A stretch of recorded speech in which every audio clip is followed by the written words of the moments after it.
And I tell you what, I know it's always a big undertaking to come back from afternoon tea, but it will be worth it, I can promise you that. What a finish we have lined up for day one of this year's Vet Leaders Congress. Rashina Walker is a curriculum specialist for the School of Modern Skills in Dubai in the United Arab Emirates. She began her career in Atlanta, Georgia as a special education and advanced placement teacher. Since then, she's worked in the field of education in the areas of curriculum design, education administration, and designing professional development. Rashina is a reader for the Advanced Placement Human Geography, and she has delivered professional development training for College Board and internationally on things like how to integrate technology, 21st century skills, and using innovative teaching strategies in the classroom. She holds a master's degree in education, majoring in instructional technology, and is a dual major doctoral candidate in educational leadership and curriculum design. Ladies and gentlemen, please join me in welcoming Rashina.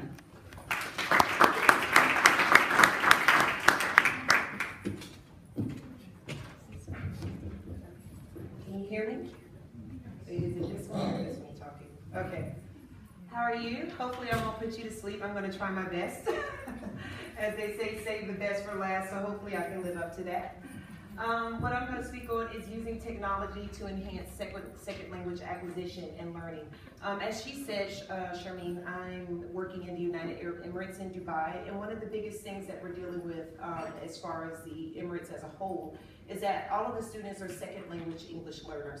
So the biggest thing is trying to figure out how to teach the students in a way that you can increase the language skills in addition to getting the content and the skills needed for them to excel in the classroom. Am I going to use the clicker here?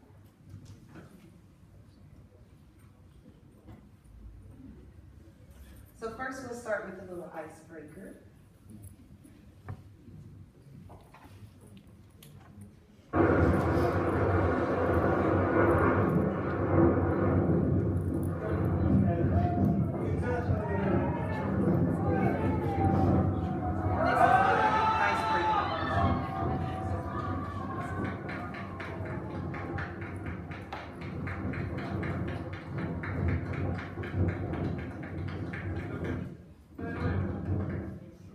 Now that we've gotten that done. Second language acquisition. So what is the purpose of this? The biggest thing is that you want your learners to have the skills needed for them to increase their language at any age. And especially as you get older. Who here is taking a second language? Anybody learning how to speak a second language or a third language? What are you learning how to speak? Spanish. Spanish. Spanish is easy. Has anybody ever tried to learn Arabic? For me, Spanish was easy, but Arabic is killing me. It's absolutely killing me. I don't know if it's because the language is actually difficult, or if it's because, yeah, I'm older now and my brain has kind of frozen up with all of the languages that it's learned. I learned Spanish when I was younger, so it became easy for me. I'm fluent in Spanish now. But Arabic, forget about it. I have about 10 good words. One is I want to order chicken and salad, and the other one is bathroom. So that's pretty much it. But as you get older, it's difficult for you to learn how to process languages. And the biggest thing, especially for learners, is getting them as they're younger so that it's easier for them to acquire the language. In many countries, as I was saying, especially in the Middle East, the biggest thing is that they're second language learners, and all of their core subjects are taught in English. And this is extremely difficult because they're not native speakers. So how do you teach someone a core subject in a second language? Would you want to learn math in Spanish? No way, forget about it, right? So that's the challenge that we're experiencing as a whole, because the entire country, all of the 7 Emirates are adapting this model in the sense of teaching the students in English. And this is so they can compete with the international world as far as learners and students. The cause of the problem is primarily because the students don't have the language skills to understand the key core concepts. So you're looking at specific math terminology or science terminology. If you're asking a student to read a measurement at the meniscus, they have no idea what a meniscus is. So how are they going to be able to read this or understand what you're saying? Vocabulary, context, we need to be able to break down information so that they can understand it. I don't know why the clicker's not working, so we'll use the mouse. All right, so primarily my research is based off of the theories of Harold Palmer and Stephen Krashen. and they were language specialists. So they specialize in language development and acquisition. And the biggest thing is that they wanted to create an instructional environment that was increase the level and the rigor for students, but it was a peaceful environment. So anytime you have a classroom, you want your learners to feel like they're at home. And that's the biggest thing for me, is that I want my learners to know that I'm the mom, and this is our house, and this is our classroom. So you should feel free to share anything, to make mistakes, to try, to not try. You should never want to create an environment where the students feel like they're not enough, or they're scared to be challenged, or to press themselves to go to the next level. So that's the biggest thing that they wanted, a tranquil learning environment, but you also challenge your students and push them to the next level. The way that I used this primarily was to use the flipped classroom, because this was an easy way. Beginning, one, we're dealing with learners that love technology. So this was a great way to incorporate it in the classroom. And then some of the learners, they didn't feel comfortable necessarily doing things in class, but maybe at home or videoing themselves where they're in an environment where they're comfortable. This worked perfectly for them.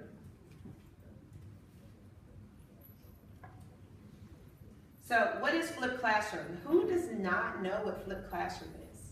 Does everybody have a basic idea? Okay, I see a few hands. It's okay, remember I'm the mom. You can raise your hand if you don't know. So flipped classroom, and this is just a brief summary of it. If you're already familiar, then I'll refresh your memory. It's pretty much where the instructor creates 5 to 10 minute videos that the students are scheduled to watch at home primarily. And for me, one of the biggest things that we had was at our school, internet was blocked. So you had about 3 websites, and one of them was the school's website, and that was it. Everything else was on lockdown. So how do you get your students to be able to do this? And then another challenge that I experienced was, for me, of course, I was at an all-girls school, and it's in a primarily Arabic country and primarily Muslim country. So of course the parents are very cautious. They don't want their students to watch YouTube or be exposed to a lot of things that are outside of the culture or outside of the religion. So I had to create an environment where parents felt safe enough for their children to watch YouTube videos, or I had to find a platform to be able to upload the videos for students in an environment where the parents felt comfortable, the school felt comfortable and safe, knowing that I wasn't exposing them to anything, you know, that was going to influence the culture or the religion. So the biggest thing with this was, one, creating the environment, setting up rules, regulations, how things were going to go, what they were going to watch, when they were going to watch it. The way I initially began was to give the students either flash drives and upload it. We have a classroom computer, so everything could be uploaded on the computer. They could bring their flash, take it from there, or give them individual CDs to watch at home.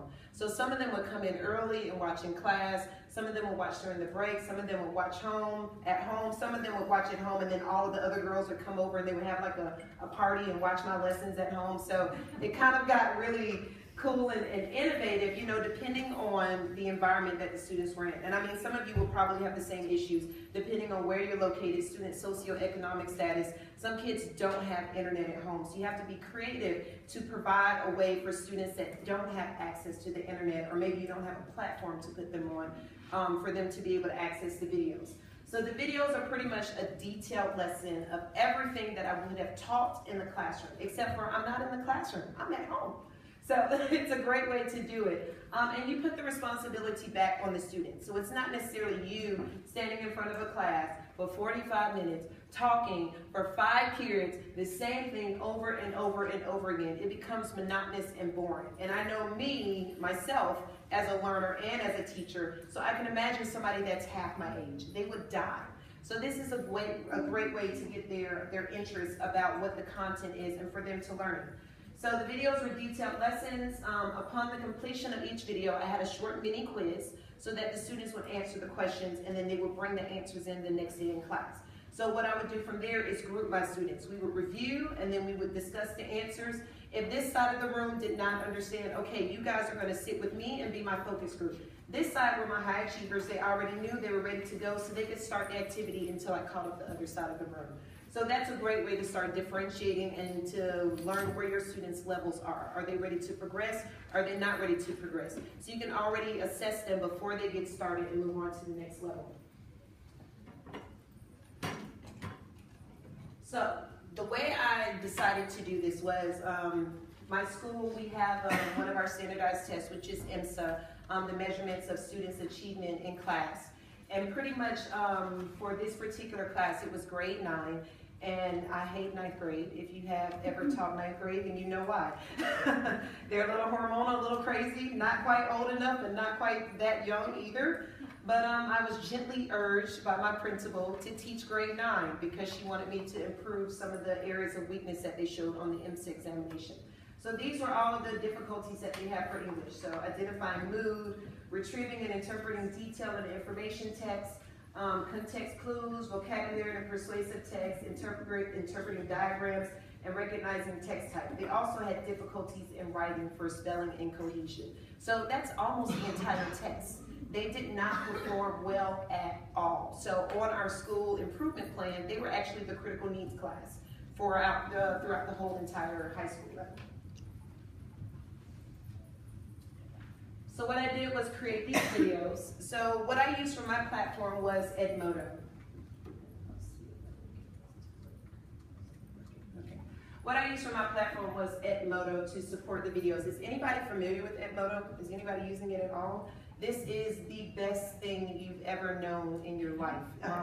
It's almost like a Facebook for teachers, but a little bit better. It's a great way to interact with your students. It's a great way to interact with other teachers.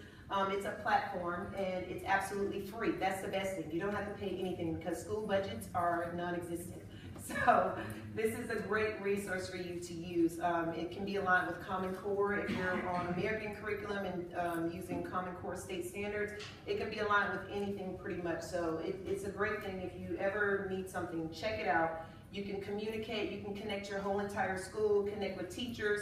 It's a one-stop shop for everything. Your students can connect with each other, you can link classes. Microsoft 360 is also on here and it's free. So students can work on live documents and everything using Edmodo. So it's a wonderful tool to use in your classroom. So pretty much what we did was this. I posted all the videos on Edmodo.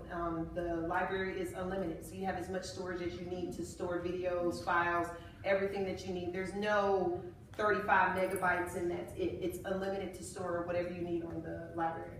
And then with that, other options that you'll be able to use, I created my videos, but if you're not as inventive or you don't have the time or you just don't want to be bothered, other resources you can use are TeacherTube, YouTube, and Khan Academy. And you know, YouTube has an actual teacher section with tons of videos on them, so don't think it's all just kitty cats dancing around and things like that. There are wonderful resources for teachers on there too.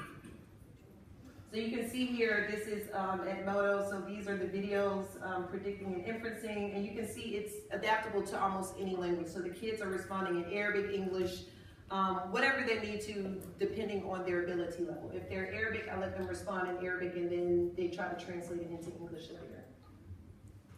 So this is a Hello, class. of the videos that I've For this created. two-part lesson, we will be learning about main ideas and some information. So each lesson I give the students their learning goals and objectives, what they'll be able to accomplish at the end of the video. So this one we're going to be working on predicting and inferencing. So they'll be able to identify the main ideas using visual, spoken, and all types of text. So here, and it's already modified and differentiated for your students' different ability levels. So of course it's paused now, but let's say you're a low ability student.